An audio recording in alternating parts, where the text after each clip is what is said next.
ఇప్పటికి కూడా అందరూ అవేర్నెస్ వచ్చింది, బీసీలు ఎస్టీలకు కూడా అదే మన జరిగింది. మనం చూస్తూ ఉన్నాం. మన ఎమ్మెల్సీ ఎన్నికలు మనం చూసాం. మన గతంలో మీరు ఏమన్నారు, ఎంపీ ఎలక్షన్స్ కదా 8 సీట్లు గెలిచినాయి. నేను ఇక్కడ చెప్పిపోయినా, ఇదే వేదికలో చెప్పిపోయినా, 2 సీట్లు మేము గెలవబోతున్నాం మేడం అని చెప్పిన. 2 సీట్లు మేము గెలవబోతున్నామని చెప్పిన. ఎందుకు వీళ్ళు చదువుకున్న వాళ్ళు కూడా ఎందుకు బీజేపీ కోటేశ్వరో ఆలోచించాలి, వీళ్ళు యువకులు కూడా ఎందుకు బీజేపీ కోటేశ్వరో ఆలోచించాలి. అంటే స్లోగా భారతీయ జనతా పార్టీ ఈ తెలంగాణలో అన్ని రంగాల్లో వ్యాపిస్తూ ఉంది. రేపు రానున్న 2028లో తప్పకుండా భారతీయ జనతా పార్టీ సీట్ ఎగిరేస్తుంది.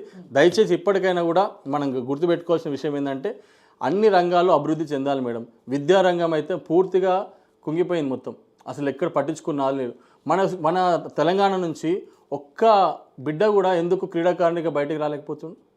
క్రీడలు ఎక్కడ పోయినాయి మేడం? అసలు గవర్నమెంట్ స్కూల్లో క్రీడలు ఎందుకు కండక్ట్ చేయట్లేరు? క్రీడలు అసలు ఆట పోటీలు ఏవి, గ్రౌండ్స్ ఏవి? ఉన్న గ్రౌండ్స్ అన్నిటినీ మన కేసీఆర్ గారు ఆయన ఎలా చేశారంటే ఆర్ఎస్ఎస్ వాళ్ళు అక్కడ ఆర్ఎస్ఎస్ చేస్తున్నారు పొద్దున పూట అన్ని గ్రౌండ్లని పార్కులు చేసి పడేసింది. ఆడుకోవడానికి ఆట స్థలం లేదు, పిల్లలు ఆడుకోవడానికి. ఎవ్వరు కూడా ఎంతసేపటికి రాజకీయమే ఆలోచిస్తారు తప్ప ఒక విద్యని, వైద్యాన్ని, లేకపోతే క్రీడని, యువకులకు ఏం జరుగుతుంది, ఎంతసేపు ఆయన సత్తా అయింది, ఈయన సత్తా అయింది, ఇదేంది మేడం చెప్పుకునే సత్తా ఎవరు కావాలి? పూర్తి అన్ని రంగాల్లో డెవలప్మెంట్ జరిగినప్పుడే ఇక్కడ ప్రజలు ఆదరిస్తారు. అసలు అన్ని రంగాల్లో డెవలప్మెంట్ ఎక్కడ జరుగుతూ ఉంది?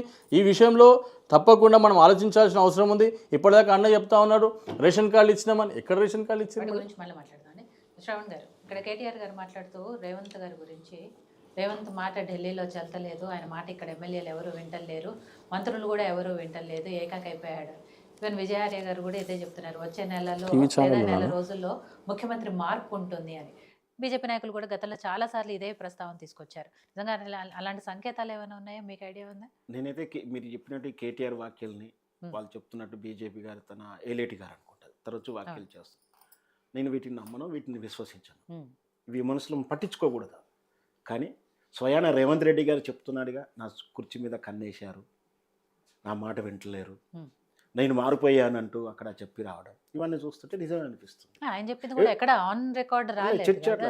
ఆయన స్పష్టంగా పత్రికా విలేకరు బహిరంగంగా మాట్లాడాడు కదా, నా కుర్చీ మీద కన్నేశారు, నా మంత్రులే నా మాట వింటలేరు, నా మీదనే ఫైల్స్ తయారు చేస్తున్నారు, ఇవన్నీ కూడా అధిష్టానానికి పితూర్లు వేస్తున్నారు, నా మాట కూడా గెలుస్తారు, నేను వరకు చెప్పుకోవాలి, రికార్డ్ చేస్తూ ప్లస్ ఎక్స్ప్రెస్ చేయకుండా అందరూ ఓపెన్గా ఉంటారు, అందరు రాసుకుంటారు, అందరూ ఉంటారు, కావాలని చెప్పాడు ఆయన.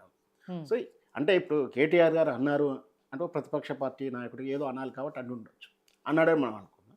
ఇక్కడి నుంచి ఏలేటి గారు అన్నా కూడా ప్రతిపక్ష పార్టీగా ఏదో ఒకటి దొమ్మెత్తిపోయాలని అంటున్నారు. కానీ స్వయాన్ని ఆయన అంగీకరిస్తున్నప్పుడు ఖచ్చితంగా ఆయన పీఠానికి అయితే కదలికలు వచ్చాయని చెప్పొచ్చు. మిషన్ మీనాక్షి గారు స్పష్టంగా సంకేతాలు అర్థమవుతూ ఉన్నాయి. నేను మొదటి నుంచి కూడా చెప్తున్నాను, మిషన్ మీనాక్షి కన్నా ముందే చెప్పాను. ఎందుకంటే రాహుల్ గాంధీ గారు తెలంగాణని రోల్ మోడల్గా తీసుకున్నాడు. ఇక్కడ కుల విభజన కానీ, ఇక్కడ వర్గీకరణ విషయంలో కానీ, 6 గ్యారెంటీ పథకాల విషయంలో కానీ వీటిని విజయవంతంగా చేసేసి దేశం మొత్తం మోడీకి, ప్రధానమంత్రి మోడీకి కానీ రాష్ట్రాలన్నిటికీ ఈ తెలంగాణ ఒక రోల్ మోడల్గా చూపించుకోవాలని కలలుగా అన్నాడు. దాని తగ్గట్టు ఎంతో శ్రమతోటే వచ్చింది, అంతే ఊరికేం రాలేదు.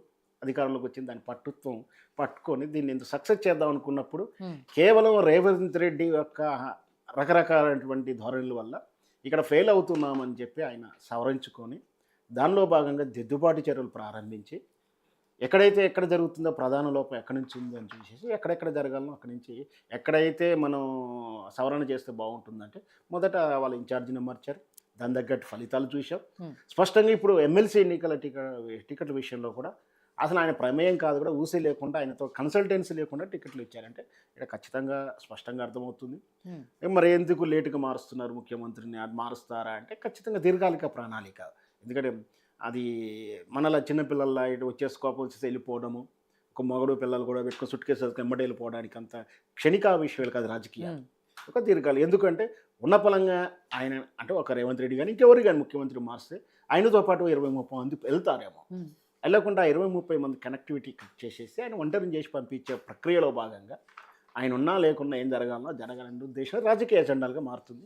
సో ఇటు కేటీఆర్ గారు విమర్శించినా, ఇటు వీళ్ళు విమర్శించినా, జరుగుతున్నటువంటి కాంగ్రెస్ కోణంలో చూస్తే ఖచ్చితంగా రేవంత్ రెడ్డి మార్పు కొంచెం దగ్గర పడిందామని నాకు అనిపిస్తుంది. ఓకే. శ్రవణ్ కుమార్ గారు, ఈ విషయంపై మీరే అంటారు. అట్లే అంటే రేవంత్ చుట్టూ కూడా ఒక ముగ్గురు నలుగురు రియల్ ఎస్టేట్ బ్రోకర్లు చేరారు, వాళ్ళే ఇదంతా నడిపిస్తున్నారు, రేవంత్ మాట మిగిలిన మంత్రులు ఎవరు వినట్లేదు కాబట్టి ముఖ్యమంత్రి మార్పు, ఇవన్నీ కూడా పలు రకాల చర్చలు వస్తున్నాయి. ఇందాక సాయి కిరణ్ గారు అడిగినట్టు ఏదైతే కొన్ని విషయాలు మీరు చెప్తున్నారంటే ఆ శాఖకి ఇంత కేటాయించాము, ఈ శాఖకి ఇంత కేటాయించామని లెక్కల్లో చెప్తున్నారు, కానీ ఆ లెక్కలు నిజంగా ఇచ్చిరా లేదా?